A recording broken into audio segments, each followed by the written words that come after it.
नमस्ते छात्रों, मैं JVN Kavita Sharma, faculty of ayurvedic science, Jyoti Vidyapeeth women's university. छात्रों, आज हम वैदिकी सुभाषित के श्लोकों का अध्ययन करेंगे। प्रथम अध्याय का नाम है अथय वेदक शास्त्र विज्ञानीय अध्याय व्याख्यान, अर्थात वेदक शास्त्र के विज्ञान का अध्ययन करेंगे। हिताहितं सुखं दुःखं हिताहितं मानं च तत्र यत्रोक्तम आयुर्वेद से उच्यते, अर्थात आयुर्वेद के अनुसार हितकर, अहितकर, सुखकर, दुखकर आयु 4 प्रकार की होती है। उस आयु के लिए हितकर और अहितकर अर्थात सुख और दुख क्या होता है, आयुर्मान कितना होता है, उसका विवरण जिसमें है वह आयुर्वेद है। इसकी व्याख्या है आयु तत्र आयु जीवित मुच्यते काश्यप दुख सुख स्वास्थ्य और अस्वास्थ्य सुख सुकुमारोग्यम विकारो दुःखमेव च चरक हिताहितं सुखम दुखम आयु तस्य का वर्णन किया गया है। तत्र शरीर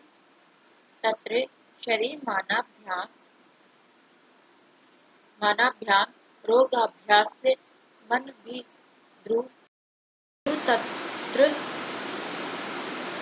आयुर्जीमुच्यते दुख सुख स्वास्थ्य अस्वास्थ्य सुख संज्ञक आरोग्यम विकारो दुःखमेव च चरक हिताहितम आयु का वर्णन। तत्र शरीरमानस्याभ्यां रोगाभ्यभिद्रुतस्य समूर्धानुगत बलम वीर्य यश पौरुष पराक्रमस्य अर्थात ज्ञान विज्ञानेन्द्रिय यथार्थ समुदये समर्थानुबलम समुचिर विविधोपभोगस्य समुद्र स्वभावस्य यथेष्ट विचारेण सुखमायु असुखमतो विपर्ययेण हितैषिण पूर्वभूतानां पदभूरातस्य सत्यवादिनां शम्परस्य परीक्षणकारिणो ब्रह्मस्य, अर्थात हमारे जीवन के लिए हितकर क्या है, अहितकर क्या है, इसका वर्णन आयुर्वेद में बताया गया है। हमारे स्वास्थ्य के लिए क्या सुख है, क्या दुख है, क्या दिनचर्या में हमारे क्या उपयोगी है, क्या उपयोगी नहीं है, हमारे स्वास्थ्य के लिए क्या उपयोगिता रखता है, क्या नहीं रखता है, ये सब हमें इसमें आयुर्वेद में बताया गया है।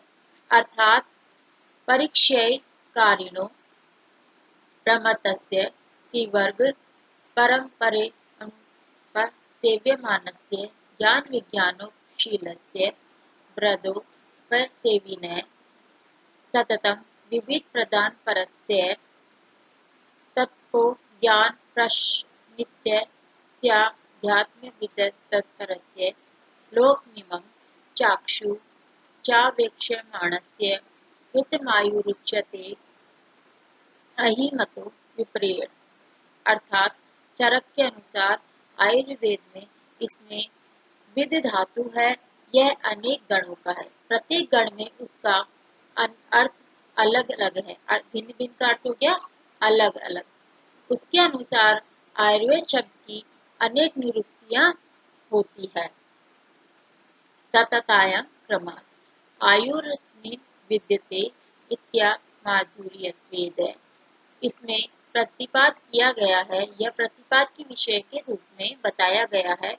क्या आयु का ज्ञान प्राप्त होता है, अर्थात जिससे आयुर्वेद कहते हैं आयुर्विद्यते ज्ञायते नेति आयुर्वेद, इससे हमें हमारी आयु का ज्ञान प्राप्त होता है, इसलिए इसे आयुर्वेद भी कहते हैं। इसी अर्थ में यह भी निरुक्ति है वेद्यति इति वेद, अर्थात आयुर्वेदिक यति इति आयुर्वेद, अर्थात वेद ही आयुर्वेद है।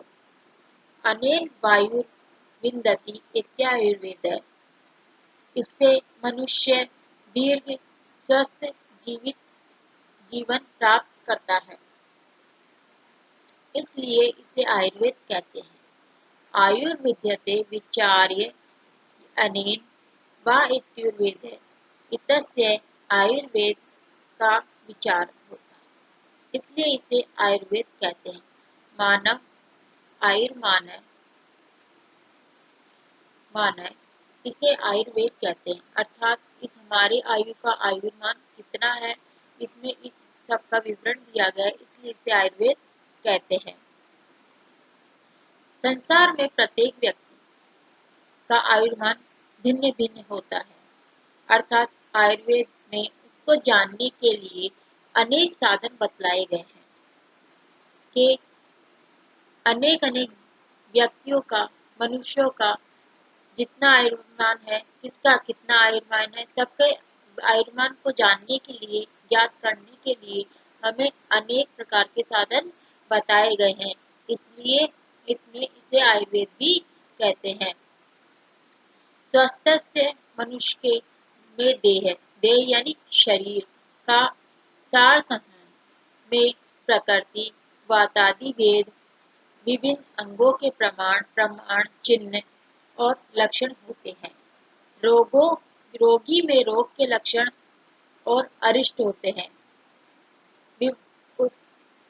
आयुर्वेद अर्थात भारतीय वैदिक शास्त्र के अनुसार ऐहिक जीवन, जिससे उसके मार्गदर्शन के अनुसार आहार विहार आचार विचार रखने वाले मनुष्यों का ऐहिक सुख स्वास्थ्य के साथ साथ पारलौकिक सद्गति भी प्राप्त हुआ करती है।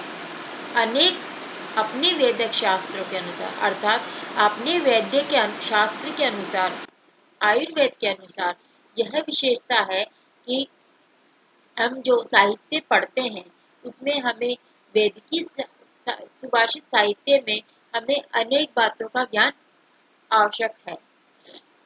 काय बाग बुद्धि विषया ये मला समुपस्थिता चिकित्सा लक्षणा आध्यात्म शास्त्रे विशुद्ध, अर्थात शरीर। यह श्लोक वैदिकी सुभाषित का द्वितीय अध्याय प्रथम अध्याय का द्वितीय श्लोक है।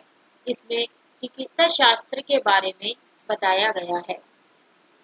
शरीर, काय का अर्थ हो गया शरीर, बाग भाषा, बुद्धि विषय, जो दोष उत्पन्न हुआ करते हैं उनकी शुद्धि के लिए चिकित्सा शास्त्र। काय की चिकित्सा किससे होती है? काय की चिकित्सा शास्त्र से होती है। वाग की अर्थात भाषा की व्याकरण से होती है। बुद्धि की आध्यात्म शास्त्र से होती है, अर्थात कि शरीर भाषा और बुद्धि को मलिन करते हैं, इसलिए मल कहा जाता है। मलिन करना मलाह, शरीर को मलिन करने वाले को वैदिक में दोष कहते हैं। इन्हीं शरीर में रोग उत्पन्न होते हैं।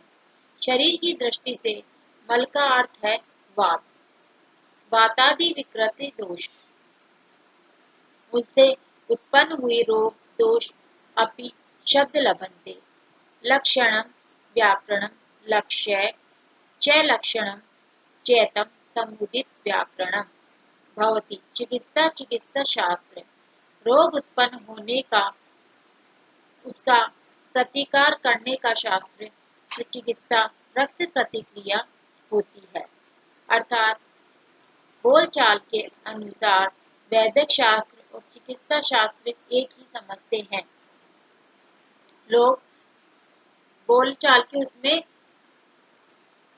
वैदिक शास्त्र को और चिकित्सा शास्त्र को एक ही समझते हैं, परंतु लोग वैदिक शास्त्र व्यक्ति तथा उसका एक अंग है जिसमें केवल रोगारण का विचारण होता है। इसी को ही काय चिकित्सा कहते हैं, अर्थात काय का नाम चिकित्सा स्वर्गाशस्त्राणां व्याधि ज्वर पित्त श्वेशो अर्थात आध्यात्म शास्त्र बुद्धिमलों को नष्ट करके व्यक्ति को मनुष्य को सन्मुक्ति प्रदान करता है। बुद्धिमल के अनुसार शरीर तथा मानसिक विकारों में हेतु होते हैं। आयुर्वेद में इनको प्रज्ञापराध भी कहते हैं। प्रज्ञापराध कहते हैं जैसे बुद्धया विषमल विज्ञानम विषय च प्रवर्तन। प्रज्ञापराध जानिए। नाश करने के लिए हमें आयुर्वेद के उपदेशों की आत्मविद्या भी समाविष्ट करनी होती है। तस्यायुषम वेदो वेद विदां मत अर्थात वक्ष्यते यन्मनुष्याणां लोक योभिर्भयोहितं यच्च आयुर्वेदो अध्यात्मवायाति। अर्थात हमें आयुर्वेद की सबसे ज्यादा आवश्यकता होती है। सद्य फलति गांधर्वं मासमेकं पुराणिकं वेदा फलन्ति कालेषु ज्योतिर्वेदो निरंतरम। अर्थात गायन काल पुराण काल 1 मास तक, वेद दीर्घ काल में फलप्रद होते हैं। इस श्लोक में हमें काल का समय का के विषय में बताया गया है। अर्थात गायन तत्काल पुराण काल 1 मास तक होता है, वेद दीर्घ काल तक होता है। वेद दीर्घ काल में भी फलप्रद होते हैं। ज्योतिष और वेदक सर्व फलप्रद हुआ करते हैं। अर्थात ज्योतिष और वेद्य ये क्या है, निरंतर चलने रहने वाले हैं। ये दोनों एक दूसरे के समान बताए गए हैं, क्योंकि जो गायन काल है, जो गायन वह भी कुछ समय तक ही रहता है, पुराण सिर्फ 1 महीने तक। लेकिन वेद भी क्या है, दीर्घ काल तक ही रहते हैं। पर वैद्य और ज्योतिष ये क्या है, सर्वकाल हमेशा फलप्रद रहते हैं, निरंतर चलने वाले रहते हैं। कहा गया है अहम पंचांग बल व कनाशाम वशमानये। आयुर्वेद में भी कहा गया है अहम अष्टांग बलवान विश्व व्याधि ने वश नहीं है। धन्यवाद। कल हम इससे आगे के श्लोकों का अध्ययन करेंगे।